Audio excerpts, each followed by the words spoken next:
म्हणता येणार हो, गुणवान म्हणता येईल. कलाकार त्यांना म्हणतात जे चालू कार्यक्रम हाणून पाडतात, गुणवान त्यांना म्हणतात यांना म्हणतात. सातारकरांचं कीर्तन असो नाही तो 5 वर्षाच्या मुलाचं कीर्तन असो, रंग भरे कीर्तने महाराज. महायोग पीठे तटे भीमरथ्या गरम पुंडरीकाय तुमुनिवरणी समागत्य तिष्ठन्तमानन्दकन्दं परब्रह्मलिङ्गं भजे पाण्डुरङ्गं. पांडुरंग करू प्रथम नमः.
बाबाजी सद्गुरुदास तुका अलंकापुरी रम्य सिंहासनस्थं पदाम्भोज तेजात् स्फुरदे प्रदेशं विधिन्द्रादिदेवे सदा स्तूयमानं समाधिस्थमूर्तिं भजे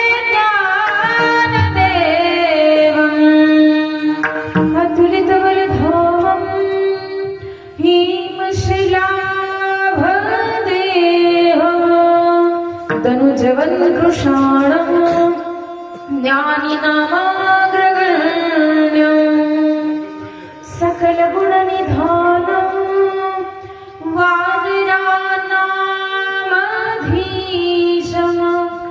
रघुपतिप्रियभक्तं वातजातं नमामि. श्रीगुरुचरणसरोजरज कुरु सुधारि बरनो रघुबर विमल जसो जोधाय कुफल चारि बुद्धिहीन तनु जानिके सुमिरो पवन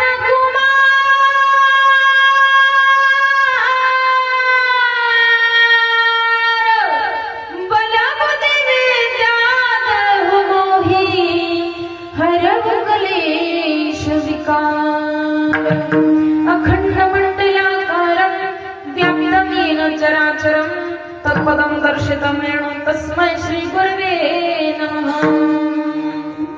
कैलासराना शिवचन्द्रमौळी फणीन्द्रमाथा मुकुटी झळाळी कारुण्य सिंधू भवदुःखहारी तुझ वीर शंभो माझ कोण तारी. जयांची केली स्मरण होय सकळ विद्यांचे अधिकरण ते जीवन दुसरी चरण श्री गुरूंचे ते नमस्कारणी आता. जिजाऊ माऊली तुला वंदनाही, जिजाऊ माऊली तुला वंदनाही. तुझ्या प्रेरणेने दिशा मुक्तदाही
रंगी रंगे रेसी रंगे काय फुललासी पतंगे शरीर जायाचे ठेवणे धरीसी अभिलाष जने.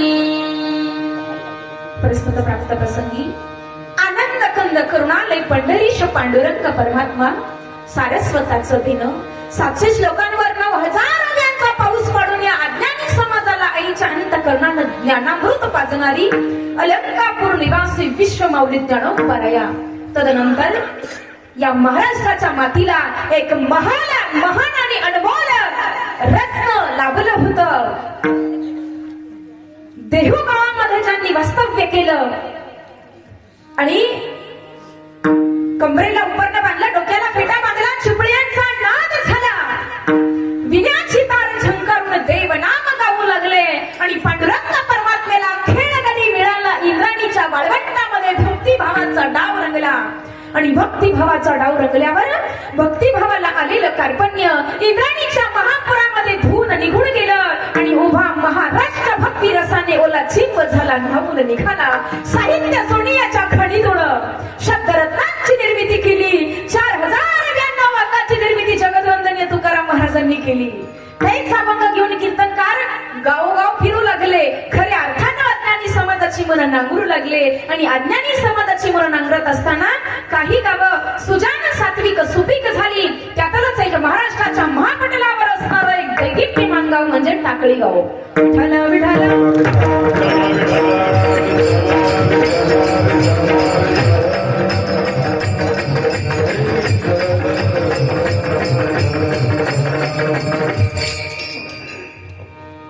तुम्ही म्हणता आमचं गाव दैदिप्यमान कसं, जिथं 33 कोटी देवतांना सुरक्षित ठेवणारा सर्वात मोठा देव म्हणजे राजा छत्रपती ज्या गावामध्ये बसवला जातो ते गाव दैदिप्यमान गाव म्हणावं लागेल.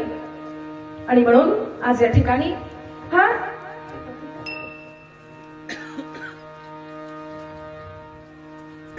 गेल्या 40 वर्षापासून चालत असलेला हा अखंड हरिनाम सप्ताह प्रतिवर्षाप्रमाणे सर्व साधू संत व वैकुंठवासी गुरुवारी हरिभक्तप्राण आसाराम महाराज आडगावकर माऊली, वैकुंठवासी कडुबाळ महाराज शिंदे दरकवाडी व आपल्या उभ्या महाराष्ट्रातच नव्हे तर महाराष्ट्राच्या बाहेर ज्यांनी वारकरी संप्रदायाची पताका ही त्रिमूर्ती जे नेहमी सोबत असायचे, गणेशदादा देवकर, गणेशदादा चौधरी आणि गणेश महाराज तरासे बाबा, हे तीनही मूर्ती आज जरी बाबा आपल्यात नाही आहे पण कीर्ती रूपानं मात्र आज आपल्यामध्ये आहे. असा एकही गाव नाही महाराज या परिसरामध्ये. अरे 10 लाखाचा सप्ताह असेल तरी नियोजन घेतच होते आणि 11,000चा जरी आज सप्ताह असेल तरी बाबांनी महाराज की निस्वार्थीपणे खूप असं ज्यांनी एक परमार्थ टिकून ठेवला होता आणि त्यांच्याच या कृपा आशीर्वादाने हा चालत असलेला श्री ग्रंथराज ज्ञानेश्वरी पारायण गाथा भजन ज्ञानेश्वर महाराज चरित्र सोहळा आणि सुंदर असं कीर्तनाचं नियोजन, सुंदर असं सप्ताहाचं नियोजन, यामध्ये 5व्या दिवसाची सेवा माझ्यासारख्या पामराच्या वाट्याला आलेली आहे. माझ्यासारख्या पामरानं काय कीर्तन करावं बाबांनो. आणि त्या अनुषंगाने उपस्थित सर्व गंधर्व स्वरूप महाराज मंडळी, आदरणीय सुंदर असं ज्यांचं गायन आज आदरणीय विष्णू महाराज भोसरे आमच्या माऊलींना खूप असे धन्यवाद. त्याचप्रमाणे आदरणीय दादांचं व्यासपीठ चालक योगेशजी दादा, त्यांनाही खूप असे धन्यवाद. त्याचप्रमाणे आदरणीय महाराष्ट्राचा ज्यांच्या आवाजाने महाराष्ट्राला वेळ लावलं असे असणारे गणेश दादा चौधरी, गणेश दादा देवकर, तेही या ठिकाणी त्यांनाही धन्यवाद. आदरणीय कीर्तनकार, उत्कृष्ट असं ज्यांचं गायन आपण ऐकलं आणि 10-15 मिनिटांमध्ये आपण मंत्रमुग्ध झाला असे असणारे जाईभाई माऊली या ठिकाणी उपस्थित आहे, त्यांनाही खूप असे धन्यवाद. आदरणीय दादांचं नाव खुशाल माऊली, त्यांनाही खूप असे धन्यवाद. त्याचप्रमाणे नारायण माऊली, आमचे जळगावचे आलेले भोसले भाऊ, आमचे जिजा असतील.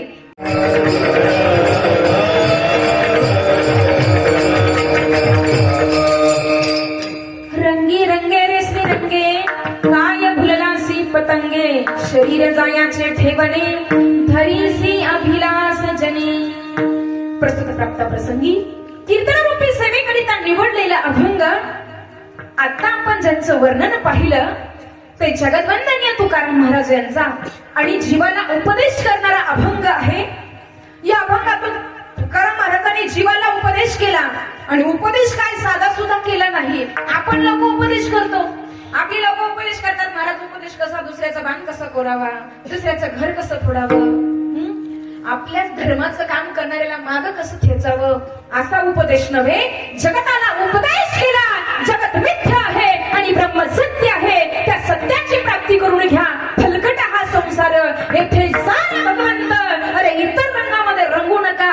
श्री हे रंग जगताचे जन निर्माण केले, त्या रंग निर्मात्याच्या रंगामध्ये तुम्ही रंगून जा. अशा सविस्तर गोष्टीचं विश्लेषण करणारा हा अभंग आहे. विठ्ठल विठ्ठल.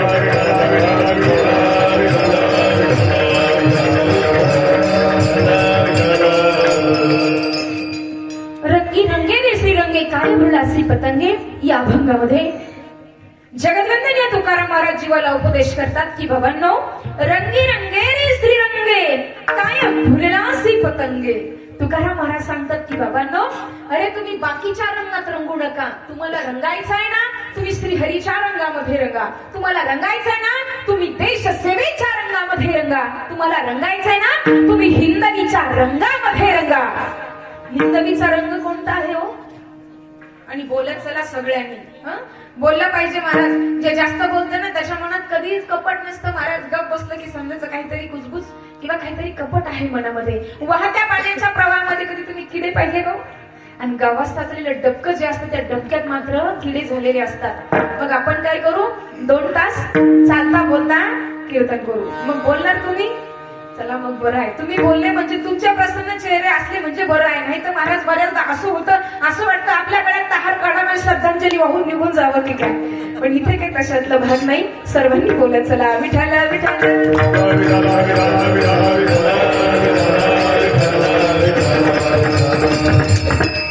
रंगी रंगे रे श्रीरंगे, कुठं आलो होतो पण हिंदवीचा रंग कोणता? कोणता रंग? भगवा रंग. भगवा म्हणजे काय?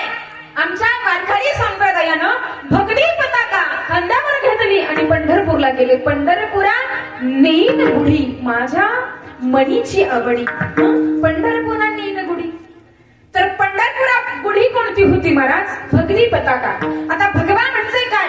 प्रथमतः भगव्याचा अर्थ सांगेल. भ म्हणजे भय रहित, अरे धर्मासाठी प्राण जाय पर वचन न जाय, या न्यायानं जे चालतात अर्थात भय रहित.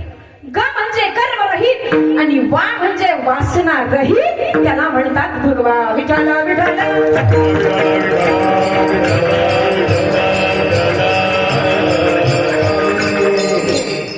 तर बघा, या हिंदवीच्या रंगामध्ये रंगा, शिवरायांच्या स्वराज्य टिकवण्यामध्ये रंगा, हिंदू संस्कृतीची संस्कृती टिकवण्यामध्ये रंगा आणि आपली माणसं पुढे नेण्यामध्ये रंगलं पाहिजे महाराज माणसांना. तो खूप बराई सांगतात बाबांनो, रंगी रंगे रे श्रीरंगे, आणि काय भुललासी पतंगे. रंगायचं ना त्या श्रीहरीच्या रंगामध्ये रंगा. काही म्हणतील महाराज तुमच्या श्रीहरीच्या रंगामध्ये रंगल्यावर काय होतं? काय काय म्हणतात श्रीहरीच्या रंगात रंगले होते तुकाराम महाराज तर खायला अन्न पाणी राहिलं नव्हतं. बाबांनो, हे चुकीचं आहे. तुकाराम महाराज सामान्य संत होते का? तुकाराम महाराजांची एवढी श्रीमंती होती महाराज, इतकी श्रीमंती होती त्या काळामध्ये पुणे प्रांतातली सावकार की सर्वात मोठे सावकार, पुणे प्रांतातले सगळ्यात मोठे सावकार आप्पाजी गुणवे सावकारानं जर मुलगी तुकाराम महाराजांना दिली होती तर तुकाराम महाराज गरीब असतील का? 700 एकर जमीन 65 लाखाची जागिरी वाटून दिली होती तुकाराम महाराजांनी. 65 लाख आजची करोडो किती आजची प्रॉपर्टीचा विचार करा तुम्ही. 700 एकर जमीन आणि देहू गावामध्ये नंबर 1 ची जमीन होती. महाराज सगळं प्रपंचावर तुळशी पत्र ठेवलं होतं. देवासाठी करुणी त्याग अवघा भोग त्याजीला तुकाराम महाराजांनी.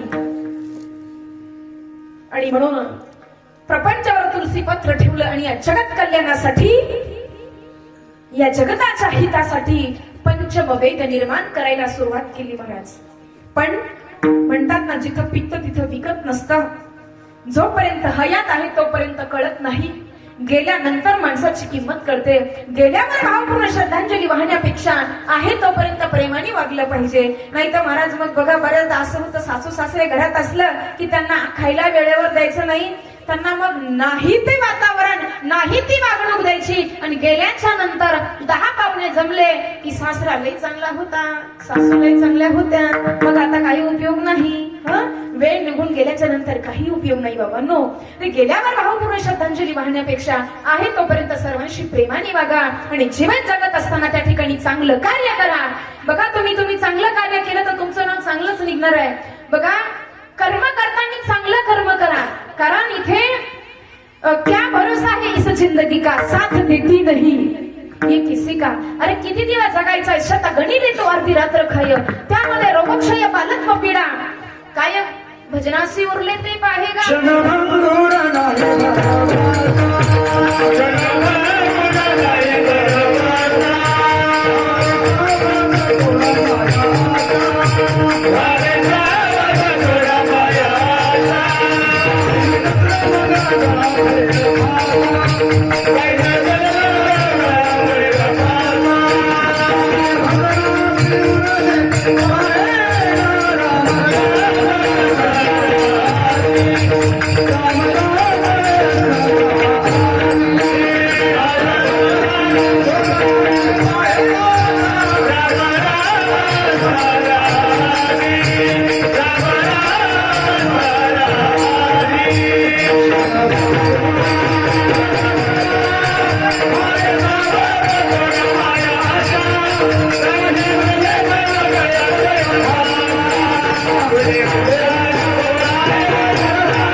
सावध व्हा. आणि पुढे काय करा, सावध होऊन काय करा, राम राम स्मरा. आधी तुम्ही म्हणता राम राम स्मरण्यानं रामाचं नाम घेतल्यानं काय होतं? रामाचं नाम घेतल्याच्या नंतर पत्थर भी तर जाते है.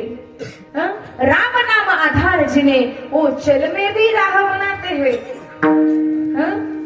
राम नाम के जपने से ही क्या होता है? श्री राम जय राम दो अक्षर का प्यारा नाम. राम नाम के जपने से ही, राम नाम के जपने से ही बन जाते सब बिगड़े काम. जय जय राम जय श्री राम, जय जय राम जय श्री राम. राम नाम के जपने से ही बन जाते हैं सब बिगड़े काम. म्हणून काय करा, राम नामाचं चिंतन करा. विठ्ठल विठ्ठल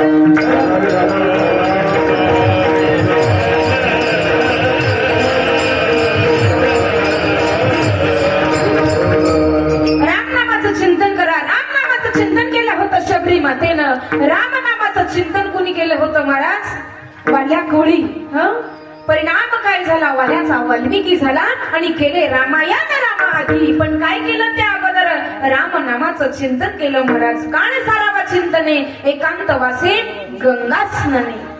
त्या भगवंताचं चिंतन केलं पाहिजे. त्या चिंतनामध्ये एवढी ताकद आहे महाराज की बन जाते हे सब बिगडे काम. त्याचं चिंतन केलं पाहिजे आणि परमार्थ हा अतिशय जलद गतीनं केला पाहिजे बाबांनो. कारण भगवंताचं नाम असेल, परमार्थ असेल, ईश्वर सेवा असेल, देश सेवा असेल, साधू संतांची सेवा असेल, इथे विलंब लावता कामा नये. कारण क्षणाचा भरोसा नाही आहे माणसाचा. आणि जाण्या अगोदर माणसानं काय केलं पाहिजे, मनात चांगलं कार्य करून गेलं पाहिजे. एक दिवस प्रत्येकाला जायचं आहे, पण जाण्या अगोदर असं काम करावं महाराज. चालताना माणसांनी असं चलावं की लोकांनी रामराम घातला पाहिजे, बसताना असं बसावं की कुणी जवळ येऊन बसलं पाहिजे, आणि मरताना असं मरावं अरे दुश्मन जरी असला जसं माझे शंभूराजे गेलेत महाराज, पण औरंग्याची लाही लाही केली होती महाराज. असं जीवन माणसानं जगलं पाहिजे. शंभूराजे छत्रपती शिवाजी महाराज हा आदर्श आज आम्ही डोळ्यासमोर ठेवला पाहिजे. राष्ट्रमाता जिजाऊ मौलींचा आदर्श आम्ही डोळ्यासमोर ठेवला पाहिजे. काही लोक म्हणतात का हो महाराज, चांगलं जीवन जगायचं म्हणजे मग गाडी पाहिजे, बंगला पाहिजे, राहिला खाण्यासाठी चांगलं पंचपक्वान्न पाहिजे, मान सन्मानासाठी चांगली 1000 रुपयाची शाल पाहिजे, 2000चा हार पाहिजे. पण या ठिकाणी आमचे संत महात्मे सांगतात, आमची संस्कृती काय सांगते, अरे अच्छा जीवन जीने के लिए ना रहने के लिए घर चाहिए, ना घूमने के लिए कार चाहिए, ना मान सम्मान के लिए अच्छा उपहार चाहिए. अच्छा जीवन जीने के लिए तो मेरे हिंदू धर्म के प्रति अच्छे विचार होने चाहिए. धर्मासाठी चांगले विचार आमचे असले पाहिजे महाराज, धर्मासाठी. कारण बघा तुम्ही, आज आपल्या धर्माला ग्लानी आलेली आहे. आज प्रजासत्ताक दिन आहे. अरे किती वीरांनी या ठिकाणी प्राणाची आहुती दिली. पुलवामा मध्ये जो फार मोठं जे किती मोठं कांड घडलं होतं महाराज, पण इथे काय होतं महाराज, अपने ही गद्दार होते हैं. भारत का कुछ नहीं बिगड़ा, दुश्मन की तलवारों ने भारत को बर्बाद किया है. भारत के ही गद्दारों ने बाबांनो, अपने ही अगर गद्दार नहीं होते तो पुलवामा में हमारे जवान कभी शहीद नहीं होते. कारण आज त्या देशाच्या जवानामुळे, त्या सैनिकामुळे आम्ही आज या मातृभूमीमध्ये सुरक्षित आहोत. तुम्ही बघा, आज आपण या ठिकाणी प्रत्येक सणवार मोठ्या उत्साहाने साजरा करत असतो. आज आमच्या देशाचे सैनिक सीमेवर त्या ठिकाणी उभे राहतात. कसला सण, कसला रक्षाबंधन, कसली दिवाळी महाराज त्यांना. म्हणून त्या ठिकाणी त्या सैनिकचा आपल्याला स्वाभिमान असला पाहिजे बाबा. आणि या महाभारतीच्या सन्मानासाठी किती त्याग लावतो महाराज आमच्या शूरवीरांनी जीवन. स्वतःचा प्राण अर्पण केला होता महाभारतीच्या रक्षणासाठी. आम्ही काय करतोय आमच्या धर्माच्या रक्षणासाठी, धर्माचे पालन करणे पाखंडाचे खंडन. आणि यासाठी मात्र आमच्या शूरवीरांनी प्राणाची आहुती, बलिदान दिलं महाराज. पण हिंदू धर्म हा वाचवला. विठ्ठल विठ्ठल.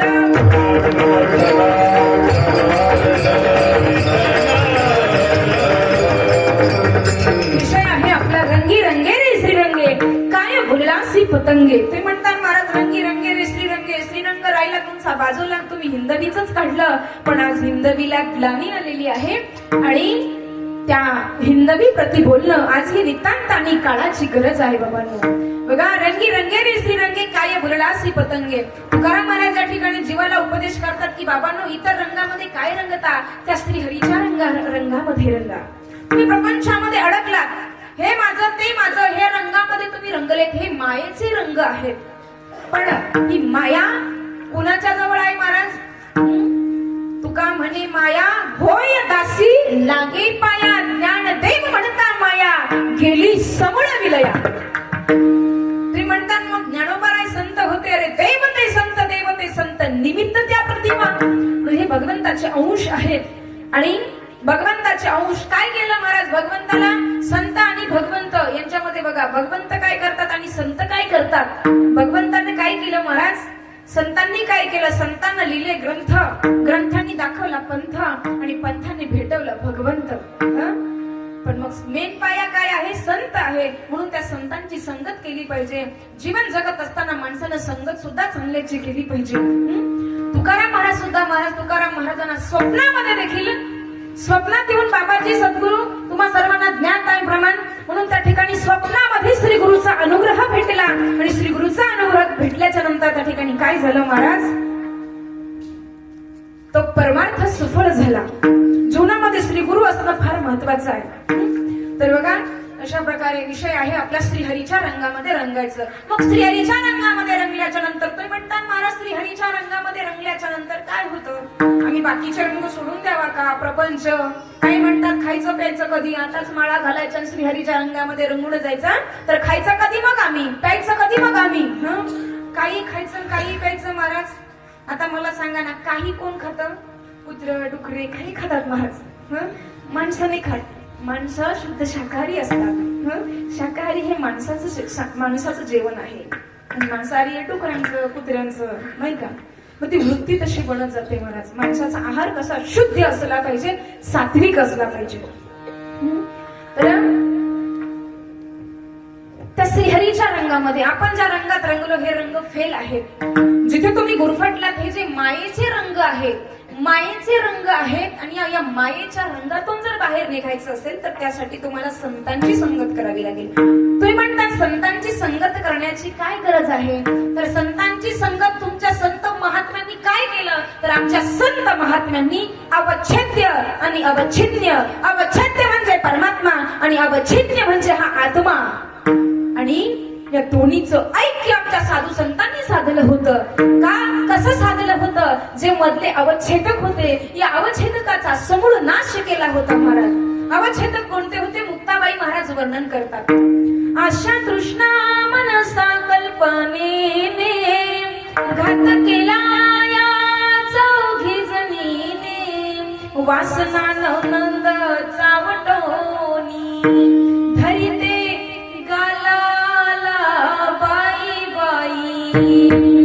जाते ग माहेराला बाई बाई, जाते ग माहेराला बाई बाई, जाते ग माहेराला बाई बाई, जाते ग माहेराला. माहेराला म्हणजे कुठं? राजा पिंपरीला, चितेगावला? हे माहेर नव्हे. कोणतं माहेर? माझ्या मूळच्या घराला, मूळ स्वरूपाला. मूळ स्वरूप बघा, मूळ स्वरूपाला जाते. मुक्ताबाई महाराजांनी पाहिलं होतं अशा कृष्णा मनसा कल्पनेने घात केला या चौघी जणीने. पुढे महाराज 3 सासरे सांगितले. माझे मूळचे 3 सासरे, 2 वाईट 1 आहेत खरे. 2 वाईट आणि 1 आहेत खरे, पण खऱ्याला आम्ही मानत नाही, बोलत नाही. परी मी बोलत नाही त्याला, परी मानित नाही मी त्याला. मग 3 सासरे कोणते? 1 सक्का सासरा, 1 चुलत सासरा आणि 1 मावस सासरा. महिला मंडळ खरं सांगा, बरोबर आहे की नाही? बरोबर ना? काहीतरी म्हणावं, हो नाही? तर 3 सासरे कोणते? हे सासरे नव्हे. सासरे कोणते? रजोगुण, तमोगुण आणि सत्वगुण. 2 सासरे वाईट, रजोगुण आणि तमोगुण हे वाईट आहेत, आणि सत्वगुण मात्र हा चांगला आहे. परिमाणित नाही मी त्याला, तो आम्हाला आवडत नाही महाराज. सत्य, कारण जगत मिथ्या ब्रह्म सत्य आहे, पण ब्रह्माची प्राप्ती कोण करून घेणार महाराज? आम्हाला ते नको वाटतं. अशा प्रकारे त्या ठिकाणी हे जगत मिथ्या आहे, ब्रह्म सत्य आहे, आणि त्या सत्याची प्रचिती येण्यासाठी काय करावं लागेल? साधू संतांची संगत करावी लागेल. आणि साधू संतांनी जो मार्ग दाखवून दिला, मार्ग दावून गेले आधी दयानिधी संत ते. ते म्हणतात महाराज साधू संतांची काय गरज आहे? साधू संतांची काय गरज आहे?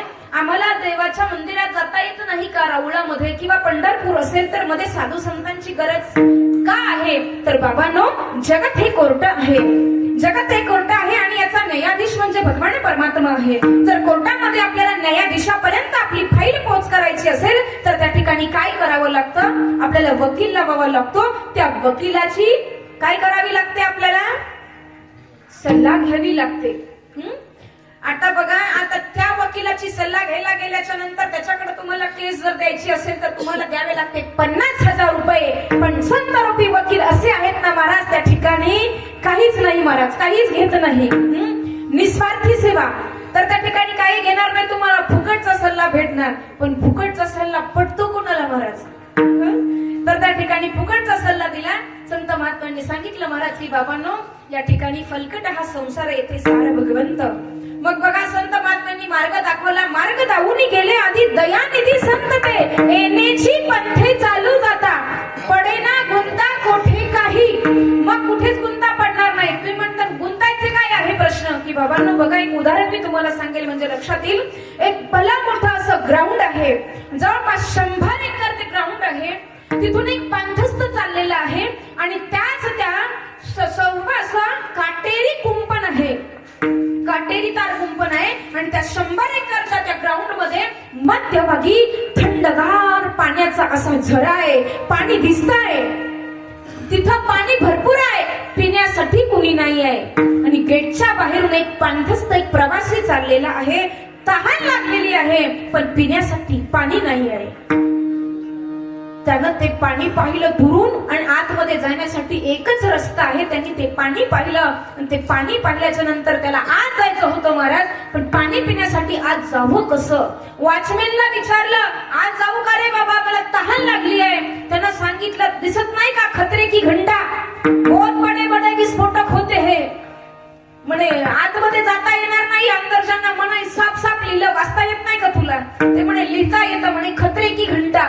पण महाराज एकदा की लगन लागली की कितीही खतरेच्या घंटा वाजू द्या, माणूस थांबत नाही महाराज. आणि त्यालाही अशी तहान लागली होती महाराज की काय करावं, पाणी तर दिसतंय, तिथपर्यंत पोहोचायचं आहे, लिहिलेलं आहे बोर्ड. पण त्या माणसानं जो वॉचमॅन होता त्यानं सांगितलं, बाबा मी आज जाऊ देतो पण तू जिवंत बाहेर येशील का नाही याची काही गॅरंटी नाही, तुला आधी इथं कागदोपत्री लिहून द्यावं लागेल की माझ्या जीवनाचा पुढचा जिम्मेदार मी आहे, जगेल किंवा मरेल, जिवंत बाहेर येतो की नाही म्हणून. असं त्यांनी महाराज लिहून घेतलं. मग हा पांथस्त पाणी पिण्यासाठी एकच गेट आहे, त्या गेट मधून यानं आत प्रवेश केला आणि हात निघाला पुढे महाराज. तर पुढे जात असताना थोडासा असा पाऊस पडलेला होता, मंद मंद असा वारा वाहत होता आणि तो पाऊस पडलेला होता आणि त्या पाऊस पडल्यावर याच्या अगोदर एक पांथस्त त्या रस्त्याने गेलेला होता. रस्ता एकच होता जाण्यासाठी, आजूबाजूला जर पाय गेला, आजूबाजूला पाऊल पडलं तर सगळ्या खतरे की घंटा होत्या महाराज. मग त्याला जायचंय, तिथपर्यंत पोहोचायचंय, तो निघाला पण जाऊ कसा? तर समोर त्याच्या अगोदर एक पांथस्त गेलेला होता आणि त्याच्या पाऊल खुणा तिथे उमटलेल्या होत्या. प्रत्येक पाऊल खुण बघायचा, त्या पावलावर पाऊल टाकायचा आणि जात जात हळूहळू त्या पाण्यापर्यंत पोहोचला. थंडगार पाणी पिऊन तो पांथस्त जेव्हा बाहेर आला त्यावेळेला त्याला वॉचमॅनने विचारलं, अरे तू चतुर आहेस, तू कसं काय गेला तिथपर्यंत, जिवंत कसा बाहेर आला? तर त्यावेळेला महाराज त्यांना सांगितलं, अरे माझ्या अगोदर एक पांथस्त अगोदर गेलेला होता, त्याच्या पाऊल खुणा पाहिल्या आणि त्याच्या पाऊल खुणावर पाऊल ठेवत ठेवत मी तिथे गेलो तर मला थंडगार पाणी त्या ठिकाणी प्यायला भेटलं. अर्थात माझं सांगण्याचं तात्पर्य एवढं, संत महात्म्यांनी जो मार्ग दाखवलेला आहे त्या मार्गाने आम्ही जर गेलो तर कुठेच गुंता पडणार नाही आणि थंडगार जसं त्या पांथस्थाला पाणी भेटलं तसं आपल्याला या जगतामध्ये एकमेव स्थित असणारं त्या भगवान परमात्म्याच्या त्या तत्वाचं आपल्याला दर्शन झाल्याशिवाय राहणार नाही महाराज. पण कधी मार्ग लावून गेले आधी येण्याची पंथे चालू जातात, त्या पंथाने आपल्याला झाडू सत्राचे मार्ग, झाडू सत्राचे मार्ग,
वैकुंठवासी आलो याची कारणासी बोलिले जे ऋषी साच भावे वर्ताया झाडू संताचे मार्ग आडराणी भरले जग आणि उच्चिष्टाचा भाग उरला तो सेवू.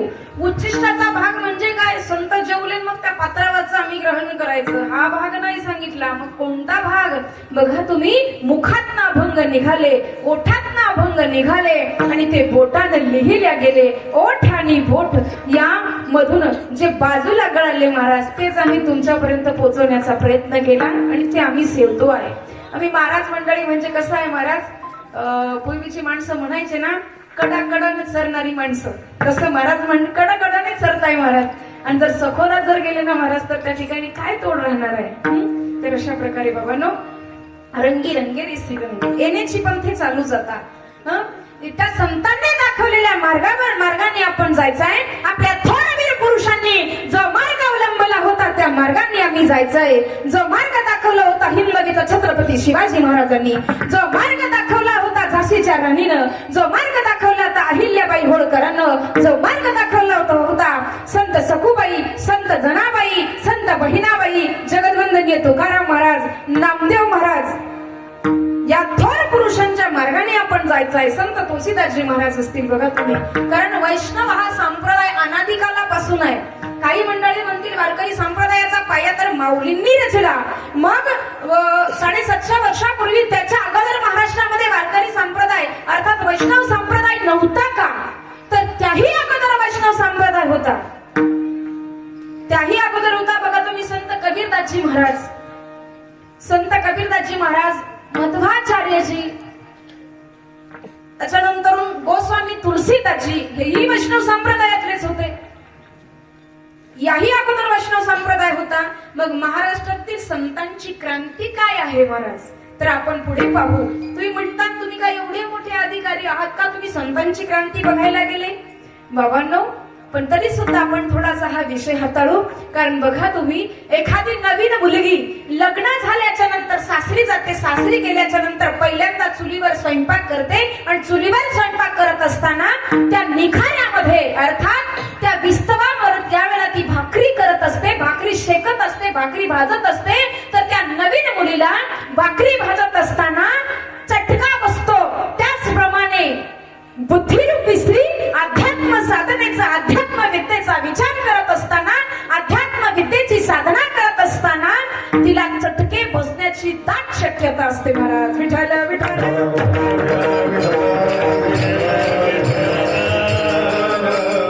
तर बघा, आपला विषय आला होता महाराष्ट्रातील संतांची क्रांती काय. तर बघा तुम्ही, जरा ज्ञानोबारायांच्या अगोदर वैष्णव होते. त्याच्यानंतर दुसरी गोष्ट बघा तुम्ही, नाथ महाराजांनी भागवत धर्माचा प्रचार केला किंवा समाजामध्ये आणलं म्हणावं, तर त्या अगोदर भागवत हा ग्रंथ नव्हता का? त्याच्यानंतर आता आपण माऊलींचा विचार करतो बघा तुम्ही, त्या अगोदरही हे सर्व काही होतं, पण हे फक्त सीमित होतं महाराज. हे बाकी लोकांपुरतं नव्हतं. जे उच्चवर्णीय असतील किंवा ब्राह्मण वगैरे यांच्यासाठी होतं, क्षत्रियांसाठी, बाकीच्यांसाठी काय होतं, बहुजन समाजासाठी काही नव्हतं महाराज. हे होतं पण हे सीमित होतं. सीमित होतं अर्थात त्याला बंधनं होती. आणि मग हे जे तत्व होतं अर्थात हे तत्वज्ञान होतं, हे तत्वज्ञान होतं. पण हे तत्वज्ञान परतत्व, हे परतत्वाला त्या ठिकाणी त्याचा स्पर्श होत नव्हता. अर्थात ते दिल्या जात नव्हतं आपल्या लोकांना. आणि म्हणून त्या ठिकाणी 21व्या शतकामध्ये माझ्या माऊलींनी हीच क्रांती केली महाराज.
ज्ञानोपरायांनी काय केलं, या बहुजन समाजापर्यंत, या सर्वच समाजापर्यंत हे जे ज्ञान होतं ना महाराज, लोपले ज्ञान जगी हित नेनती कोणी, या समाजाचं आत्महित माझ्या ज्ञानोपरायांना पाहायचं होतं. म्हणून माझ्या ज्ञानोपरायांनी काय केलं महाराज, 21व्या शतकामध्ये अशी क्रांती केली महाराज की मराठीची आहे नगरी ब्रह्मविद्येचा सुकाणू करी. आणि मग मात्र सर्वांपर्यंत हे ज्ञान पोहोचावं म्हणून माझ्या माऊलींनी काय केलं, मनात ज्ञानेश्वरी हा ग्रंथ निर्माण केला.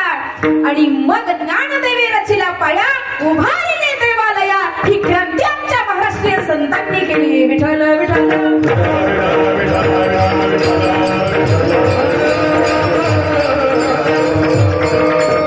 बघा, ही क्रांती करत असताना काय झालं महाराज, माझ्या ज्ञानोपरायांना एवढा त्रास झाला महाराज.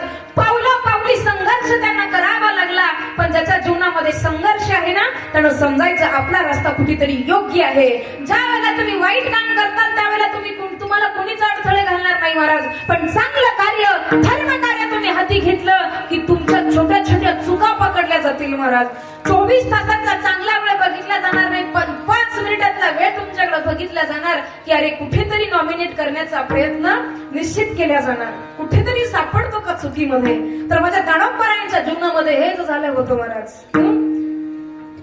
ज्ञानाकडे पाहिलं नाही, किती ज्ञान होतं. धर्म पंडित सर्वांना ज्ञात आहे. पैठण क्षेत्री जे दक्षिण काशीत या धर्मपीठानं काय न्याय दिला महाराज, न्याय नव्हता होतो, अन्यायच केलेला होता माझ्या मुलींवर. पण जिद्द अशी होती महाराज, माणसाच्या अंगी जिद्द असावी. आणि विशेष म्हणजे अवतारच त्यासाठी झाला होता महाराज. अवतार तुम धरया कारण उद्धराया आले जन जड जीवा. या जन जड जीवाचा उद्धार करण्यासाठीच माऊली आलेली होते. त्या संघर्ष करत करत माझ्या माऊलींनी काय केलं महाराज, लोकांनी कोणी बंदा कोणी निंदा, आम्हा स्वहिताचा धंदा, या जगताकडे लक्ष दिलं नाही. संन्यासाची पोरं म्हणून संबोधल्या गेलं. पण माझ्या माऊली याच तत्वावर आरूढ झाले होते की अरे कोणी बंदा कोणी निंदा, आम्हा स्वहिताचा धंदा. महाराज या जगताकडे लक्ष दिलं नाही. कारण समाजामध्ये चालत असताना महाराज काय होतं, पाव फूलों पे रखने से पहले तुझको कांटों पे चलना पडेगा. काटे कोणते महाराज, बोरी बाबळीचे काटे नव्हे. समाजामध्ये काट्याच्या प्रवृत्तीच्या काही जाती आहेत महाराज, काही माणसं आहेत. चांगलं कार्य करत असताना ते वेळोवेळी पोचत असतात, ते वेळोवेळी मागं खेचण्याचा प्रयत्न करत असतात. पण मागं कधी जायचं नसतं. म्हणतात ना, हत्ती चले बाजार तर कुत्ते भुके हजार. आणि माऊलींच्या जीवनामध्ये हे झालं होतं महाराज. कारण साक्षात महाविष्णूचा अवतार होता महाराज. निर्जीव चालले भिंत, महिमा अगाध. काय माझ्या माऊलींचा महिमा. मग या सगळ्यांकडे बाकीच्यांकडे लक्ष दिलं नाही. ज्ञानोबरायांनी आपलं कार्य अविरत अखंडपणे चालू ठेवलं. आणि या बाकी जगताकडे लक्ष न दिलं. फक्त एकच तत्व माऊली जाणून होते, जगत मिथ्या आणि ब्रह्म सत्य आहे. त्या सत्यावर आरूढ झाले, त्या सत्यावर विश्वास ठेवला.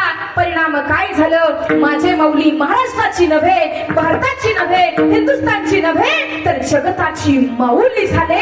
जगताची नव्हे तर विश्वाची माऊली झाले. हे विश्वाची माझे घर. विठ्ठल विठ्ठल.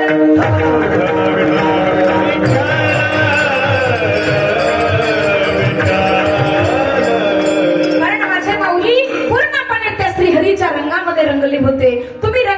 तुम्ही पैसा कमवण्यामध्ये रंगता. बघा, तुम्ही पैसा म्हणजे लक्ष्मी, पण तुकोबाराय म्हणतात लक्ष्मीच्या काय रंगात रंगता. तुकोबाराय म्हणतात तुम्ही लक्ष्मीच्या रंगात रंगले, पण मी त्या रंगात रंगलो. लक्ष्मी ज्यांच्या चरणाशी लोटांगण घालते, मी त्या श्री हरीच्या रंगामध्ये, लक्ष्मी ज्याच्या रंगात रंगली ना, आम्ही त्याच्या रंगामध्ये रंगलो. आणि तुम्ही सुद्धा काय करा बाबांनो, बुडते हे जन न देखवे डोळा. म्हणून त्या ठिकाणी तुम्ही काय करा, या बाकीच्या रंगामध्ये रंगू नका. काय करा, त्या श्रीहरीच्या रंगामध्ये रंगा. अभंगाचा प्रथम चरण.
की शरीर जायाचे ठेवणे धरीसी अभिलाष जने.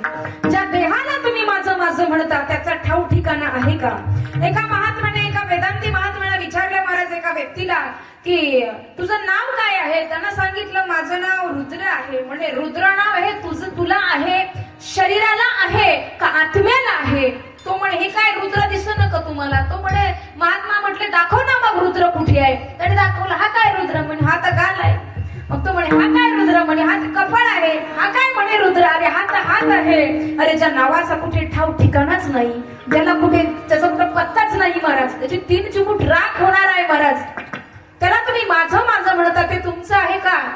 देह काळाचे धन कुबेराचे, येथे मनुष्याचे काय आहे काय आहे माणसाचं? तरी माणूस मगरुरी नाही का? या ज्या देहाला तुम्ही माझं माझं म्हणता, ज्या देहाच्या जोरावर तुम्ही मगरुरी दाखवताना मगरुरी आहे ना असेल ना महाराज, त्यांनी गाथा पारायण करावं. माझ्या धनपारायणची ज्ञानेश्वरी वाचावी, माझ्या थोरवीर पुरुषांचं चरित्र वाचावं. नव्हेच एवढं जमलं तर गावातील तरुणांना संघटित करण्याचं काम त्यानं करावं महाराज. आणि हिंदू धर्माप्रती त्या युवकांच्या प्रत्येक युवकांच्या हृदयामध्ये एक नवचेतना निर्माण व्हावी अशी प्रेरणा दिली पाहिजे महाराज. कारण ज्या देहाला तुम्ही माझं माझं म्हणता याची एक दिवस 3 चिमूट राख होणार आहे. म्हणून कबीरदाजी महाराज म्हणतात मन लागो यार फकीरी में, मन लागो यार फकीरी में, आखिर ये तन खाक मिलेगा क्यों फिरता मगरूरी में, आखिर ये तन आखिर ये तन खाक मिलेगा क्यों फिरता मगरूरी में, मन लागो यार फकीरी में, मन लागो यार फकीरी में, मन लागो यार फकीरी में, मन लागो यार फकीरी में, आखिर ये तन खाक मिलेगा क्यों फिरता है मगरूरी में. आणि मगरूरी किती आहे महाराज? काही म्हणतात पैसा आहे, काहीला पैशाची मगरुरी असते, काहीला संपत्तीची मगरुरी असते, काहींना धनाची सोन्या नाण्याची मगरुरी असते.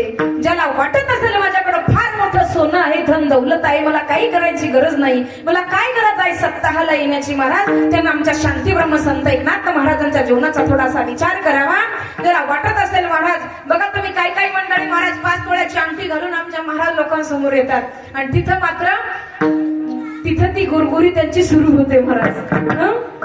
तिथे काही नम्रता नसते. तर सांगेल या ठिकाणी बाबांनो, ज्याला वाटत असेल माझ्याकडे सोनं आहे, ज्याला वाटत असेल माझ्याकडे 50 तोळे सोनं आहे, त्याला थोडासा विचार माझ्या नाथ महाराजांच्या जीवनाचा करावा. अरे एवढं सगळं असताना महाराज नाथ महाराजांच्या जीवनामध्ये हिंदवी प्रती आणि माँ भारतीच्या प्रती किती आत्मसन्मान त्यांचा जागृत होता हे या ठिकाणी सांगेल. बघा तुम्ही आपण प्रथमतः त्यांच्या संपत्तीचा विचार करू. ज्याला वाटत असेल माझ्याकडे 50 तोळे सोनं आहे, त्याने एकदा माझ्या नाथ महाराजांचं जीवन चरित्र हाताळावं. अरे जेवण केल्याच्या नंतर थुकायची पिकदाणी 4.5 किलो तीळ 4.5 किलो सोन्याची होती. याचं भांड 25 तोळे सोनं असणाऱ्याला असलं पाहिजे. आणि एवढं असूनही अखंड त्या ठिकाणी पांडुरंग परमात्म्याची भक्ती अविरत चालू होते महाराज. काही म्हणत असतील आमच्याकडे 50 एकर बागायती आहे, तर या ठिकाणी सांगेल बाबांनो 50 एकर बागायती आहे, मग काय गरज आहे आम्हाला देशसेवेची, काय गरज आहे आम्हाला हिंदू धर्माच्या सेवेची, काय गरज आहे आम्हाला धर्म कार्यामध्ये सहभागी होण्याची. तर त्यांनी एकदा माझ्या संत सावता बाबांचं चरित्र बघावं. कुठलाही ठिबक सिंचन प्रकल्प नसताना, कुठलाही विद्युत प्रकल्प नसताना प्युअर 100% बागायती शेती माझ्या सावता महाराजांची होती. आणि एवढं सर्व असतानाही काय भजन माझ्या सावता महाराजांचं होतं महाराज. कांदा मुळाबाजी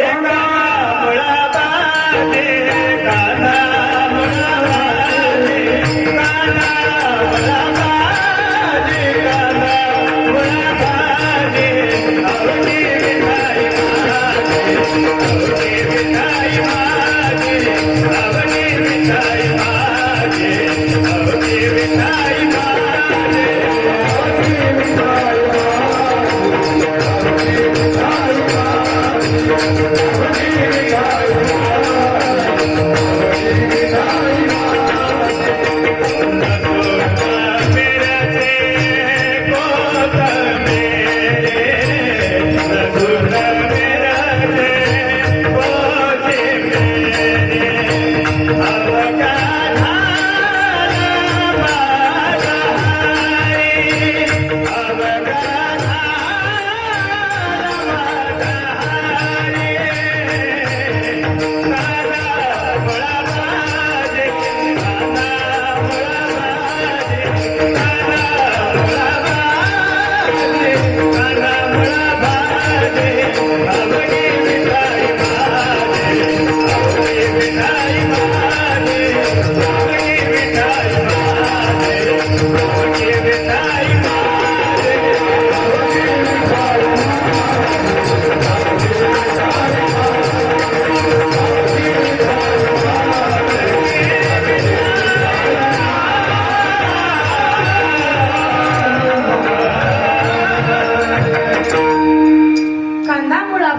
माझी.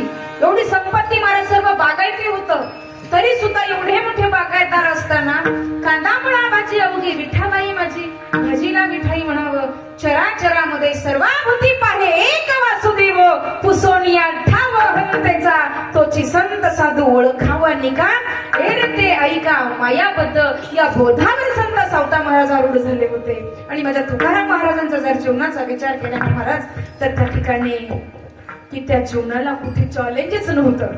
प्रपंचावर तुलसीपत्र ठेवलं होतं, देव उभा मागे पुढे गवी कोडे संकट. भक्तावर आलेलं संकट निरसण्यासाठी भगवान परमात्मा तत्पर आहे, पण भक्त सुद्धा तेवढ्याच तत्परतेने भक्ती करणारा असला पाहिजे. नाही तर संकट आल्यानंतर, अंधार पडल्याच्या नंतर देवाचं नाव घ्यायचं आणि उजेड झाला की म्हणायचं मी कोणाला घाबरत नाही. अशी एवढे तत्पर भक्त नाही लागत महाराज. किती तत्पर असावे लागतात. रोम रोम पांडुरंग परमात्म्याचं चिंतन करत होतं. रोम रोम एवढी भक्ती झाली होती महाराज की ज्या वाटेनं तुकाराम महाराज जायचे त्या वाटेच्या मातीतनं विठ्ठल विठ्ठल ध्वनी ऐकू येत होता. एवढी लगन लागली पाहिजे आणि एवढं रंगून गेलं पाहिजे त्या श्रीहरीच्या रंगामध्ये. ज्या शरीराला तुम्ही माझं माझं म्हणता ते शरीर तुमचं नाही आहे. देह काळाचे, धन कुबेराचे. त्या मनुष्याचे काय आहे माणसाचं काहीच नाही आहे. एक दिवस या देहाची 3 चिमूट राख होणार आहे महाराज. भगवान शिवजीच्या जीवनाचा विचार करा. बघा तुम्ही, लोक इतका शृंगार करतात. अहो लग्नामध्ये तर एवढा शृंगार असतो, 5-5 हजाराचे पार्लरवाले बोलवल्या जातात. पण माझे भगवान शिवजी स्वतःच्या लग्नामध्ये देखील चिता भस्मच अंगाला फासलं होतं महाराज. ना कुठला मोतीहार होता, ना कुठलं लॉकेट होतं, ना कुठलं जॉकेट होतं. मुंड माळा गळ्यामध्ये घातलेल्या होत्या महाराज. सर्पाची मला गळ्यामध्ये होती आणि चित्ता भस्म अंगाला फासलेलं होतं. कारण शिवजींना सांगायचं होतं की अरे तुम्ही या देहाला कितीही सजवण्याचा प्रयत्न केला तरी सुद्धा एक दिवस या देहाची गावाच्या बाहेर स्मशानामध्ये 3 चिमूट राख होणार आहे. म्हणून त्या ठिकाणी चित्ता भस्म अंगाला फासलं होतं महाराज. काही नाही आहे आपलं, ज्याला आपण माझं माझं म्हणतो ते आपलं नाही आहे महाराज. तूने जो कमाया है, तूने जो कमाया है, दूसरा ही खाएगा, दूसरा ही खाएगा. खाली हाथ आया है, खाली हाथ जाएगा. खाली हाथ आया है, खाली हाथ जाएगा. तूने जो कमाया है वो दूसरा ही खाएगा. खाली हाथ आया आना है और खाली हाथ जाना है. तो काहो कि काहे को मगरूरी करता है. विठ्ठल विठ्ठल.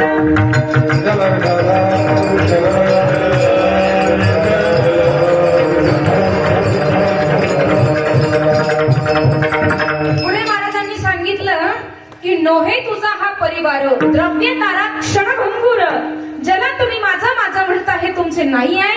शकी तोडतील कटी सूत्राची, निर्दय होतील आप्तची. असं कधी झालं का? एखाद्या माणसानं शून्यातनं कोटीची प्रॉपर्टी उभी केली आणि कोटीची प्रॉपर्टी उभं केल्याच्या नंतर 3 मुलं आहेत. त्यातलं एखादा असं म्हणतं का गेल्याच्या नंतर अरे आपल्या बापानी शून्यातनं सगळं विश्व निर्माण केलं, मग आपण 3घे जण भाऊ आहोत तर एक जण जाऊ ना आपण बापा बरोबर सोबत. तिथं कोणी नाही आहे. शेवटी एकट्याला यायचंय आणि एकट्याला जायचंय. फक्त आपलं कर्म आपल्या सोबत येणार आहे. म्हणून त्या ठिकाणी जीवन जगताना चांगलं कर्म केलं पाहिजे बाबांनो. ज्या आई वडिलांच्या पोटी जन्माला आलात ना त्या आई वडिलांच्या डोळ्यामध्ये दुःखाचे नव्हे तर आनंदाचे अश्रू आले पाहिजे माई बापा हो. आणि त्यासाठी काय करावं लागेल माझ्या माता मौल्यांनो? त्यासाठी मुलीच्या हातामध्ये, मुलाच्या हातामध्ये, बाल्य अवस्थेमध्ये थोरांची ओळख ही ग्रंथ द्या. थोर पुरुषांचे चरित्र द्या. राजा शिवाजी महाराजांचं चरित्र द्या. राष्ट्रमाता जिजाऊ माऊलीचं चरित्र त्या युवतींच्या हातामध्ये द्या. राजगुरु सुखदेव भगतसिंगाचं चरित्र त्या युवकाच्या हातामध्ये द्या. पण आपल्या माऊल्या एवढ्या हुशार महाराज. लहानपणी आता तर इतकं भयानक परिस्थिती निघाली महाराज, ते पोरं कार्टूनच बघतात. लहान मुलं कार्टून बघतात आणि मोठ्यापणी मग ते कार्टूनच होतात महाराज. मग ते कशाचे मावळे? आमच्या जिजाऊ माऊलीचा विचार करा. 5 वर्षाचे शिवबाराजे असताना ज्या वेळेला महाराज पूर्वीच्या काळी तमाशे चालायचे, नाच गाणे चालायचे. 5 वर्षाचे शिवबाराजे आणि काही मंडळींनी मुद्दाम नेलं होतं शिवाजी महाराजांना महाराज नाच गाणं बघण्यासाठी. नाच गाणं बघण्यासाठी नेल्याच्या नंतर त्या ठिकाणी शिवाजी महाराज रिटर्न आले. जिजाऊ माऊलीला कळालं की आज पोरगा नाच गाणं तमाशात नाचणाऱ्या बाया बघायला गेलं होतं. त्यावेळेला महाराज आल्याच्या नंतर जिजाऊ माऊलीनं त्याच्या तोंडावरनं हात नाही फिरवला महाराज. विचारलं शुभा तमाशाला गेला होता म्हणजे नाच गाणं बघायला? आऊसाहेब गेलं होतं. हे शब्द ऐकल्याच्या नंतर आऊसाहेबांनी काय केलं महाराज? चुकीला माफी नव्हती महाराज, सत्य कानाखाली वाटलं आणि सांगितलं, शिवा अरे लाज वाटायला पाहिजे. या महाराष्ट्राला बाई नाचवणारा नाही तर बाई वाचवणारा नाचला पाहिजे. आणि आज तू तमाशा बघायला गेला होता. ही शिकवण जिजाऊ माऊलीची होती. त्या जिजाऊच्या राष्ट्रामध्ये जन्माला आलेल्या माऊल्या डीजे समोर नाचाव्या तर या हिंदवी लागलांनी आली होती. आई बहिणींची अब्रू सुरक्षित राहिली नव्हती. दिवसा ढवळ्या आमच्या आई बहिणींना उचलल्या जायचं, जनानखान्यात कोंबल्या जायचं. त्यावेळेला रात्र रात्र न झोपणारी आमची जिजाऊ माऊली, त्यात जिजाऊच्या लेकीनं त्या ठिकाणी महाराज डीजेच्या समोर नाचावं. ही आमची संस्कृती आहे का? तुम्हाला नाचायचंच आहे ना, नाचू कीर्तनाचे रंगी, ज्ञानदीप लावू जगी, हरिगुण गावत नाचूंगी मैं, हरिगुण गावत नाचूंगी, अपने मंदिर में बैठ बैठ कर गीता भागवत वाचूंगी. नाचायचं ना तुम्हाला, नाचा ना तुम्ही सप्ताहामध्ये, नाचा ना तुम्ही हरिपाठामध्ये. काय होतं महाराज, इथं नाचा म्हणलं, इथं टाळी वाजा म्हटलं की वाजविता टाळी लाज वाटे. म्हणून त्या ठिकाणी बाबांनो, त्या राष्ट्रमाता जिजाऊ माऊली असतील, झाशीची राणी असेल, हे चरित्र आज आपल्या मुलींच्या हातामध्ये दिलं पाहिजे. आज बऱ्याचदा असं होतं महाराज, पाश्चिमात्य देशाच्या संस्कृतीने विळखा घातलेला आहे. माझ्या माता माऊल्यांनो, चेहरा सुंदर दिसण्यासाठी तुम्ही पार्लर मध्ये जाता, तुम्ही चेहरा सुंदर दिसण्यासाठी पार्लर मध्ये जाता, पण तुम्हाला तुमचं जीवन जर सुंदर बनवायचं असेल तर तुम्ही माझ्या जिजाऊ माऊलीचं एकदा चरित्र वाचाच. कारण ते चरित्र दिव्य आहे. आज आमची मुलगी बाहेर निघाली म्हणजे आमच्या माता माऊल्या काय करतात महाराज? व्हॉट्सअपचे मोबाईल त्या मुलीच्या हातामध्ये.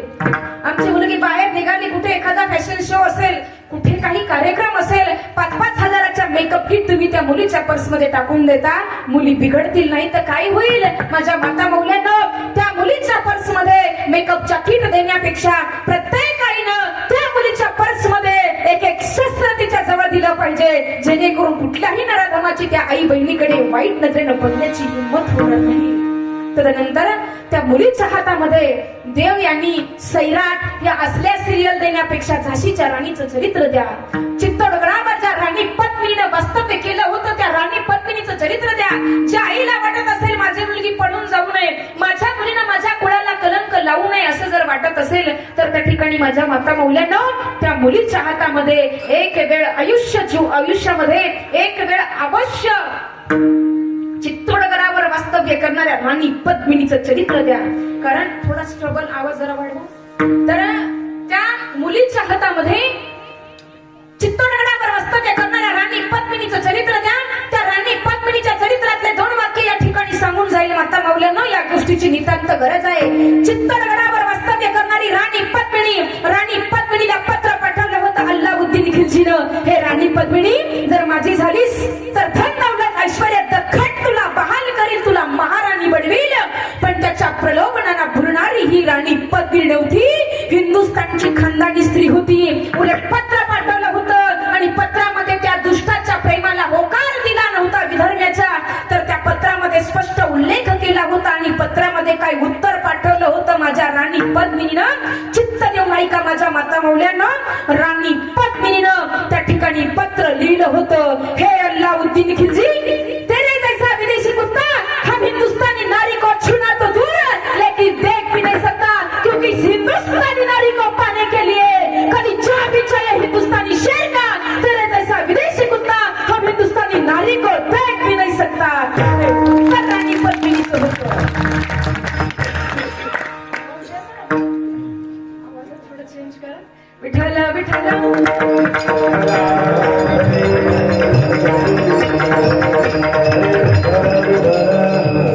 अशा प्रकारे त्या ठिकाणी त्या राणी पद्मिनीचं चरित्र द्या. जनक नंदिनी, जानकी, सीता माता, महाभारत हे ग्रंथ त्या मुलींच्या हातामध्ये दिले पाहिजे. याची नितांत गरज आहे बाबांनो. आणि माझ्या युवक बांधवांसाठी सुद्धा सांगेल, राजे धर्मवीर शंभूराजे असतील, त्यानंतर बघा तुम्ही राजगुरु सुखदेव भगतसिंग असतील. उठो जवान देश की वसुंधरा पुकारती, देश है पुकारता पुकारती माँ भारती, देश है पुकारता पुकारती माँ भारती.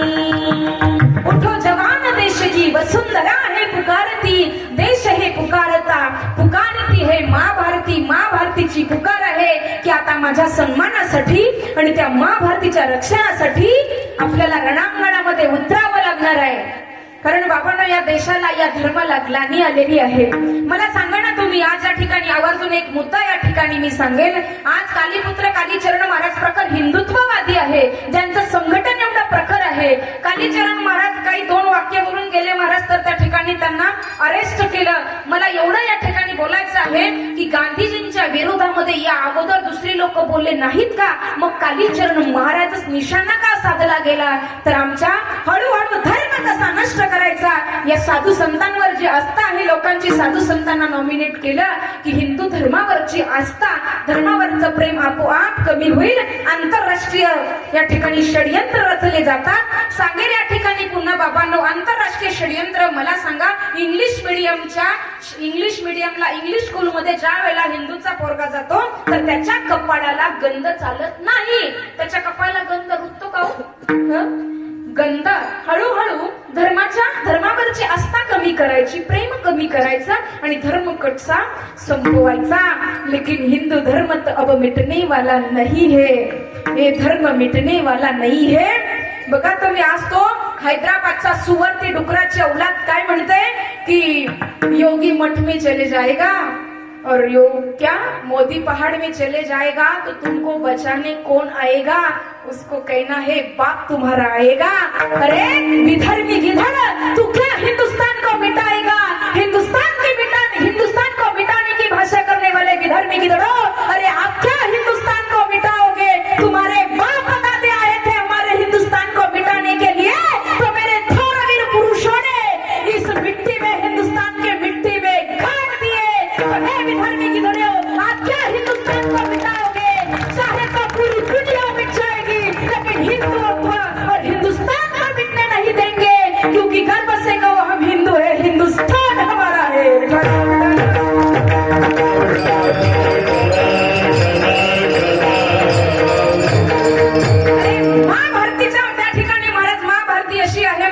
महाभारतीची सीना फडता, एक दाना टाकल्याच्या नंतर हजारो दाणे देणारी ती महाभारती आहे. आणि त्या महाभारतीमध्ये हिंदुस्थानमध्ये राहून तो विधर्मी गिरळ ओवेसी म्हणतो की महाभारतीचा अपमान आहे महाराज वेळोवेळी. पण बाबांनो, त्या ठिकाणी आता मात्र त्यांना सडेतोड उत्तर देण्याची वेळ आलेली आहे की त्या ओबीसी साठी एकच बोलेल बाबांनो या ठिकाणी. त्यासाठी एकच बोलू की दूसरों के टुकड़ों पे पलने वाले कुत्ते, अरे आप क्या हिंदुस्तान को मिटाओगे? अरे हिंदुस्तान की टुकड़े करने की भाषा किया तो चाहे तो पूरा पाकिस्तान मिटने देंगे, लेकिन हिंदुस्तान के टुकड़े नहीं होने देंगे.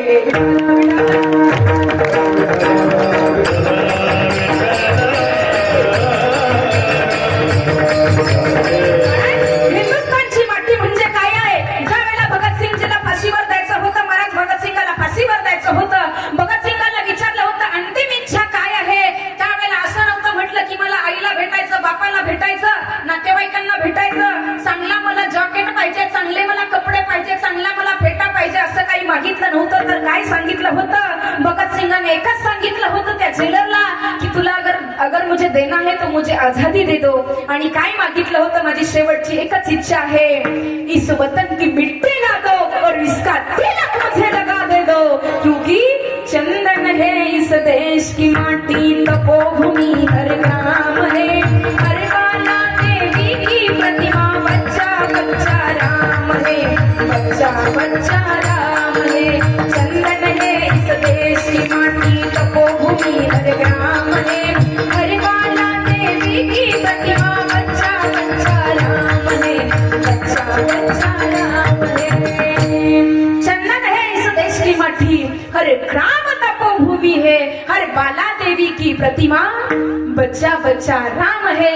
जर या देशातील प्रत्येक मुलगी जर देवीची प्रतिमा असेल, तर त्या देवीची प्रतिमा असेल, तर त्या ठिकाणी त्या प्रतिमेच्या, त्या देवी स्वरूप असणाऱ्या बालिकेच्या हातामध्ये आम्ही शाहरुख खान असेल, अजून कुठल्या प्रीती झिंटा, अजून ज्या काही हिरोईन असतील महाराज, पाश्चिमात्य देशाचं जे काही चित्रीकरण आहे ते आम्ही आमच्या या देवी स्वरूप असणाऱ्या बालिकेच्या हातामध्ये का द्यावं महाराज?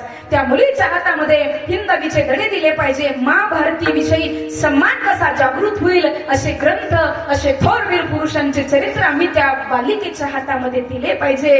आणि हर बच्चा राम है, तो राम जी के हाथ में, बाकी क्या दे रहे तुम? पश्चिमात्य देशाची संस्कृती का द्यावी आम्ही?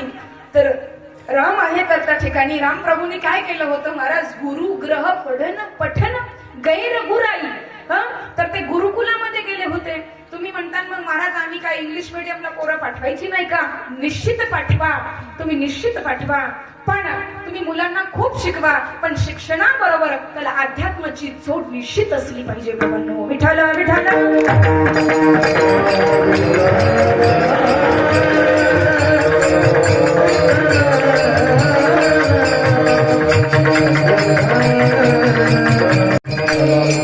अशा प्रकारे त्या ठिकाणी तुम्ही म्हणता महाराज तुम्हाला कीर्तन येत होतं का नव्हतं? हिंदुत्व पेटलं तर पेटलंच तुमचं. बाबांनो, विनोदाचा भाग सोडा, पण आज त्या विषयाची नितांत गरज आहे, कारण माझ्या धर्माला ग्लानी आलेली आहे बाबांनो. एवढे षडयंत्र महाराज माझ्या धर्मावर एवढे आघात झालेले आहे, हिंदू सनातन सत्य धर्मावर, या ठिकाणी सांगून जाईल. मी कुठल्याही पक्षाची नाही, कोणत्याही पक्षाचं आम्हाला घेणं देणं नाही. आमचा एकच पक्ष, आमचा भगवंताच्या चरणावर लक्ष आणि हिंदू धर्माच्या अस्तित्वावर आमचं लक्ष. सांगेल या ठिकाणी बाबांनो, बघा तुम्ही धर्मावर किती आघात झाले होते. 1992 साली कारसेवक गेले होते बाबरी मस्जिद पाडण्यासाठी महाराज.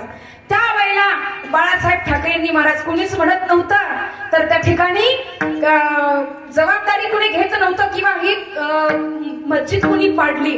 त्यावेळेला महाराज बाळासाहेब ठाकरेंनी सांगितलं होतं, मस्जिद कुणी पाडली? शिवसैनिकांनी पाडली असं जर म्हणत असाल तर तो माझा सार्थ स्वाभिमान आहे की माझ्या हिंदू लोकांनी, माझ्या शिवसैनिकांनी ती पाडली.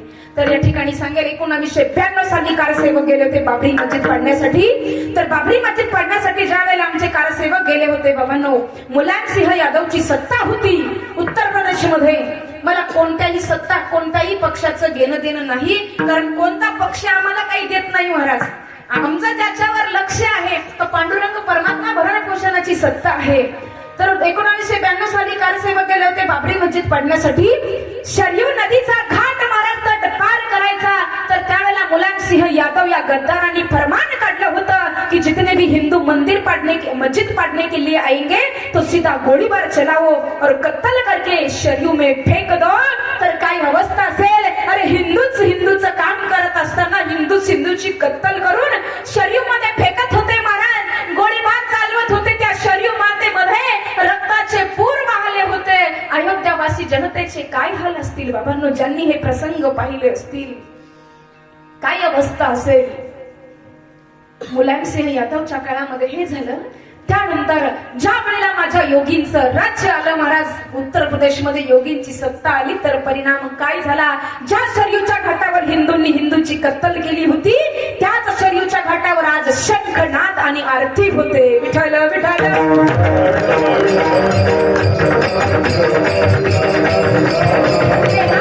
अयोध्या भूमी ही आमची भूमी आहे. रामललाची त्या ठिकाणी जन्मभूमी असताना, अरे आमच्या हक्काचं असताना सुद्धा विधर्मी गिधड्यांनी हिसकवण्याचा प्रयत्न केला होता बाबांना.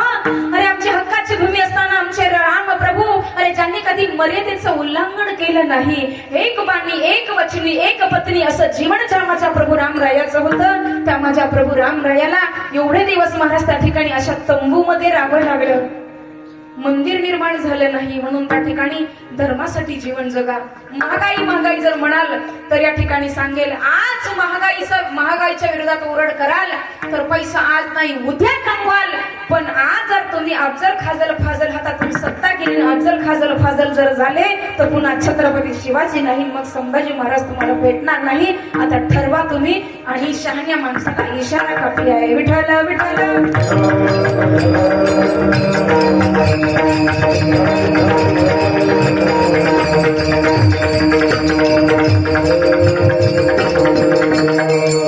म्हणून त्या ठिकाणी धर्मासाठी जीवन माणसानं जगलं पाहिजे.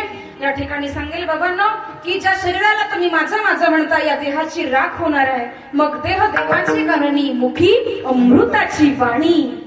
हा देह एक दिवस जाणार आहे, म्हणून तुकाराम महाराज सांगतात की ज्याला तुम्ही माझं म्हणता, हा एक दिवस जाणार आहे. अभंगाचं द्वितीय चरण.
जायाचे ठेवणे धरीशी अभिलाष जने. पुढे महाराज सांगतात की बाबांनो, शरीर जायाचे ठेवणे धरीशी अभिलाष जने, नव्हे तुझा हा परिवार द्रव्य दारा क्षणभंगूर. ज्या धनाला तुम्ही माझं माझं म्हणता ते धन तुमचं नाही आहे. एक प्रश्न मी तुम्हाला विचारते, तुम्ही बोला. तुम्ही ज्या घरामध्ये राहता ते घर तुमचं आहे का? का आमचं आहे? खरं सांगा, तुमचं आहे का आमचं आहे? आमच्या घरात राहतो म्हणजे घर आमचं, तुम्ही तुमच्या घरात राहता म्हणजे घर तुमचं, बरोबर ना? ज्या घरामध्ये आपण राहतो ते घर आपलं नाही आहे. ज्याला तुम्ही माझं माझं म्हणता ते तुमचं नाही आहे. लोक म्हणतात घर आमचं आहे. अरे बाबा, घर सिमेंट विटा वाळू दगडाचं आहे का आपलं आहे? सिमेंट विटा वाळू दगडाचं आहे आणि तुम्ही काय म्हणता घर आमचं आहे. मग तुम्ही येडे कशाने? घर आपलं नाही आहे. देह काळाचे आणि धन कुबेराचे, आपलं काहीच नाही आहे बाबांनो. तुम्ही म्हणाल महाराज मग धन आपलं नाही, घर आपलं नाही, मग तुमचा काय विचार आहे? तुमच्या नावे करून द्यावं की काय? बाबांनो, विनोदाचा भाग सोडा. इथं काहीच नाही आहे आपलं. खाली हात आना है और खाली हात जाना है. तू लाख हिफाजत कर ले, तू लाख करे रखवाली, उड़ जाएगा एक दिन पंछी, रहेगा पिंजरा खाली. असं म्हणता म्हणता काय झालं महाराज? शेवटी माझं माझं म्हणता म्हणता दिवस हातातले निघून गेले आणि मग काय होतो? माणसाच्या पदरामध्ये पडतो पश्चाताप. संसारी असावे असोनी नसावे, पक्षी अंगणी उतरते एका गुंतवणीया राहते. तर त्या ठिकाणी ऐसे असावे संसारी. कसे? पक्षी येतात महाराज जवरी प्राचीनाची दोरी. अशा प्रकारे त्या ठिकाणी बाबांनो पक्षी अंगणामध्ये उतरतात, पण ते तिथेच गुंतून राहतात. काय दाणे टिपतात चालले जातात. म्हणून त्या ठिकाणी माणसाने सुद्धा असंच असावं. संसारात राहावं, पण संसारात गुरफटून जाऊ नये महाराज. बरं, संसारात राहावं, पण कसं राहावं? जसं की चिखलामध्ये कमळ राहतं असं प्रपंचामध्ये माणसानं राहावं महाराज. त्या प्रपंचाचे जे विकार आहेत महाराज, जे काय आशा तृष्णा मनसा कल्पना ह्या येऊ नाही दिल्या पाहिजे माणसानं. काम क्रोध लोभ या सर्वांचा त्याग केला पाहिजे. आणि हे त्यागायचं असेल तर काय करावं लागेल? तुम्हाला भगवंताचं चिंतन करावं लागेल आणि ते चिंतन करण्यासाठी तुम्हाला साधू संतांच्या अनुग्रहित व्हावं लागेल. जीवनामध्ये श्रीगुरु असणं फार महत्वाचं आहे. श्रीगुरु सारिका असता पाठी राखा, इतरांचा लेखा कोण करी. तुकोबाराय शेवटी सांगतात की बाबांनो, बघा तुकाराम महाराज म्हणतात की अंतकाळीचा सोयरा तुका म्हणे विठू धरा. कारण शेवटी तुकाराम महाराज म्हणतात अंतकाळीचा सोयरा तुका म्हणे विठू धरा. कितीही धन कमावलं, धन मिळवून कोटी सवे नयरे लंगोटी. सोडविना तेव्हा माये बाप राजा देशीचाच घरी अनेक सोयरी भली भली. कारण बघा तुम्ही तुकाराम महाराज ज्या वेळेला देहू गावामध्ये भजन करत होते, देहू गावातल्या लोकांची अवस्था अशी झाली होती महाराज की विषय विषयाचा पडी पाडू, गोड परमार्थ लागे कडू कडू, विषय कडू जीवाशी झाला, अशी अवस्था झाली होती. म्हणजे तुकाराम महाराज ज्या वेळेला त्या गावामध्ये भजन करत होते, गावातली काही अशी कुत्रबळखोर मंडळी होती. म्हटले आम्हाला हे भजन सहन होत नाही आमच्या कानाला, कारण गोड परमार्थ कडू लागत होता महाराज त्यांना. आणि काही मंडळी गावातल्या पाटलाकडे गेली, म्हणे पाटील येतात त्यांना गावात ठेवा, नाही तर आम्हाला गावामध्ये ठेवा, नाही तर आम्हाला गाव सोडून जायला सांगा. त्यावेळेला पाटलाचा नाविलाज झाला. पाटलानं सांगितलं तुकाराम महाराज, तुम्हाला जर भजन करायचं असेल तर गावात राहता येणार नाही. म्हणजे तुकोबराय म्हटले हरकत नाही. माझ्या तुकोबरायांनी गाव सोडलं पण भजन सोडलं नाही. आम्ही भजन सोडू पण गाव आणि नातलं सोयरे धैर्य आम्ही सोडणार नाही. हा फरक साधू संतांचा आपला आहे बाबांनो. तुकाराम महाराजांनी गाव सोडलं, काय अवस्था झाली होती महाराज. अरे ज्याच्या जीवावर मी गावामध्ये राहत होतो तो गावचा पाटील कोपला, आता काय करावं? आता काय खावे, कोणीकडे जावे, गावात राहावे कुणामुळे. अरे ज्याच्या बळाने मी गावात राहत होतो तो पाटील गोपला, आता काय करावं? म्हणजे तुकोबरायांनी गाव सोडलं, भंडारा डोंगर गाठला, सर्व सोयऱ्या धैर्यांनी मोकललं होतं. मग माझ्या तुकोबरायांनी काय केलं? वृक्षवल्ली अम्मा सोयरे म्हणतरी पक्षीही सुस्वरे आळविती, तिथे जाऊन भजन केलं आणि त्या पशु पक्ष्यांना वृक्षांना आपलं केलं. अहो मानवावर परिणाम होईल यात काय नवलाय. वृक्षांवर आणि पशु पक्ष्यांवर त्या ठिकाणी भंडारा डोंगरावर परिणाम झाला होता महाराज. इतकं भजन असावं लागतं. आणि मग मात्र मागे पुढे उभा राहे सांभाळीत आली आघात निवाराया. जी तुकोबरायांची अवस्था झाली होती त्या अवस्थेला आपल्याला जावं लागेल. व्यवस्था चालत नाही परमार्थामध्ये. बघा, प्रपंचामध्ये असावी व्यवस्था, पण परमार्थात मात्र माझ्या तुकोबराया, ज्ञानोबराया, संत सखुबाई, संत जनाबाई यांच्यासारखी निश्चित असावी अवस्था. विठ्ठल विठ्ठल.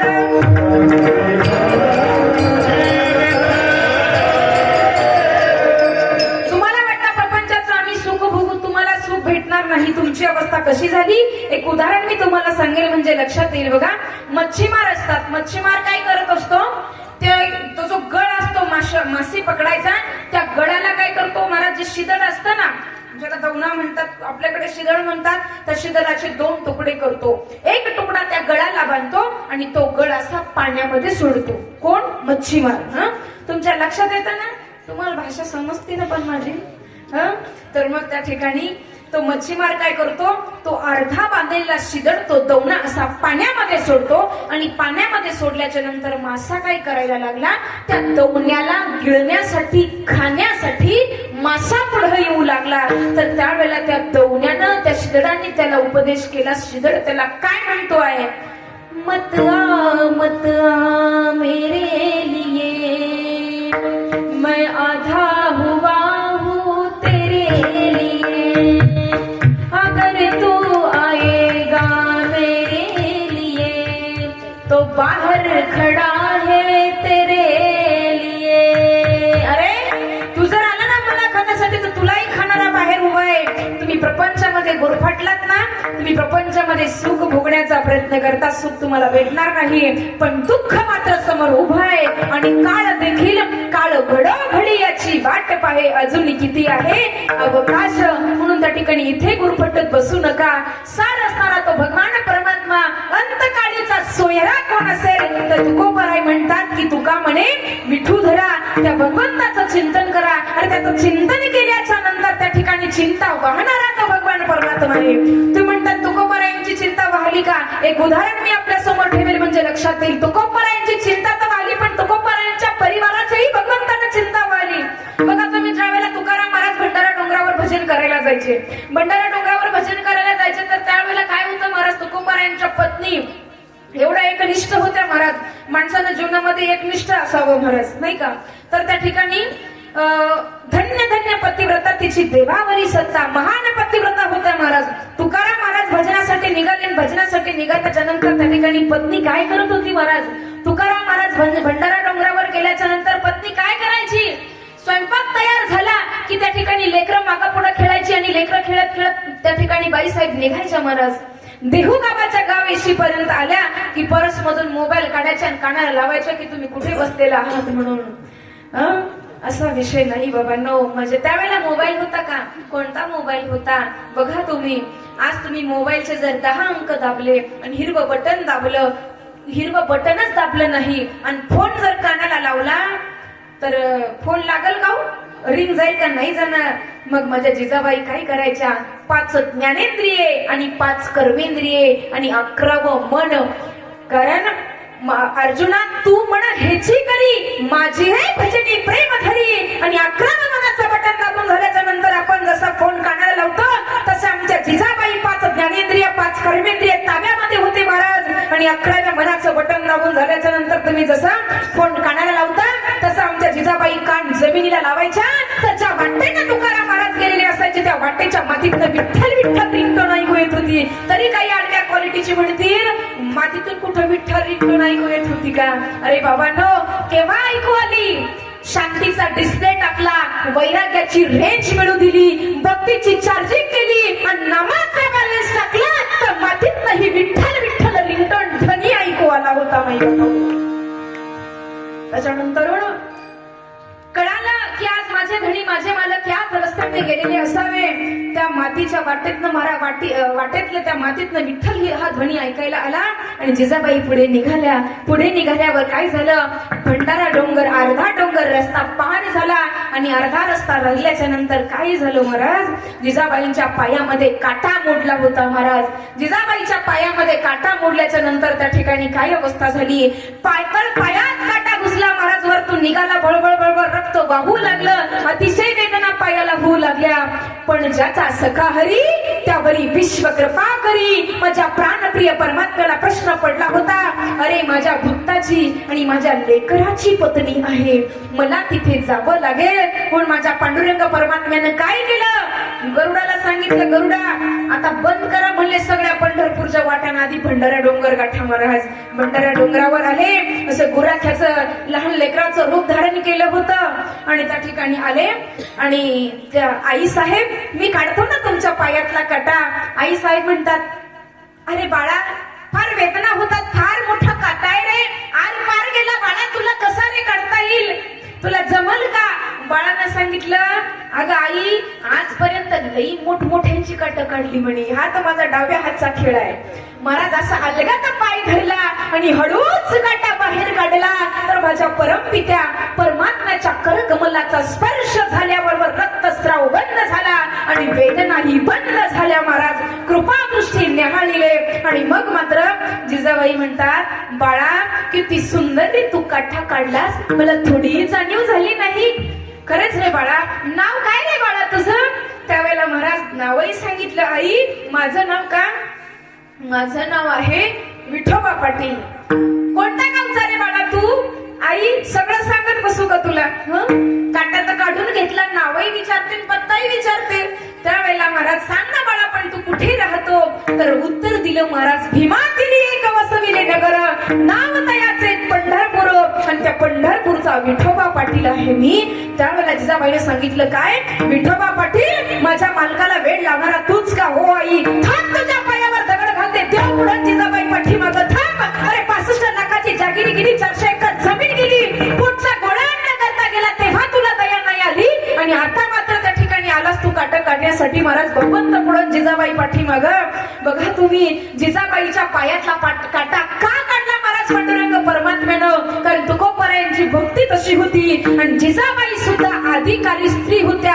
कारण स्त्री ही कुठल्याही क्षेत्रात कमी नाही आहे आणि स्त्रीचा सन्मान त्रेता द्वापार पाठीमागच्या युगामध्ये स्त्रियांचा सन्मानच झाला. महाराज कलियुगामध्येच कुठेतरी स्त्रियांचा अपमान होताना दिसतो आहे. बाबा वेद अध्ययन करणाऱ्या गार्गी मैत्री होत्या, इथे कीर्तनाला सुद्धा विरोध होतो, पण त्या बाबतीत आम्ही काय म्हणणार नाही, कारण बऱ्याच वेळा आमचीच मंडळी त्याला अपवाद ठरतात. या ठिकाणी आवर्जून सांगून जाईल की कीर्तनाच्या स्टेजवर उभं राहताना असं उभं राहावं की लोकांच्या मनामध्ये वैराग्यच निर्माण झालं पाहिजे तुमच्याकडे बघून. बाबांनो, अशा प्रकारे त्या ठिकाणी आमच्या जिजाबाईच्या पायातला काटा काढला.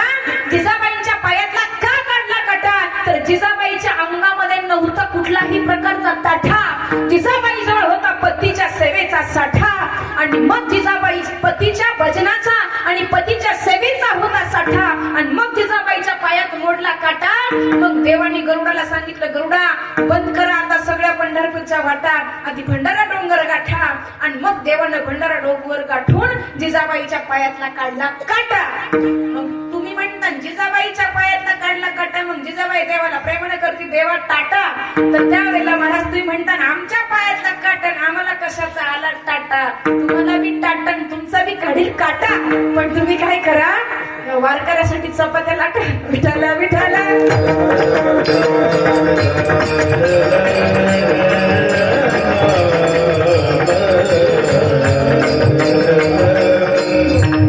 बाबांनो.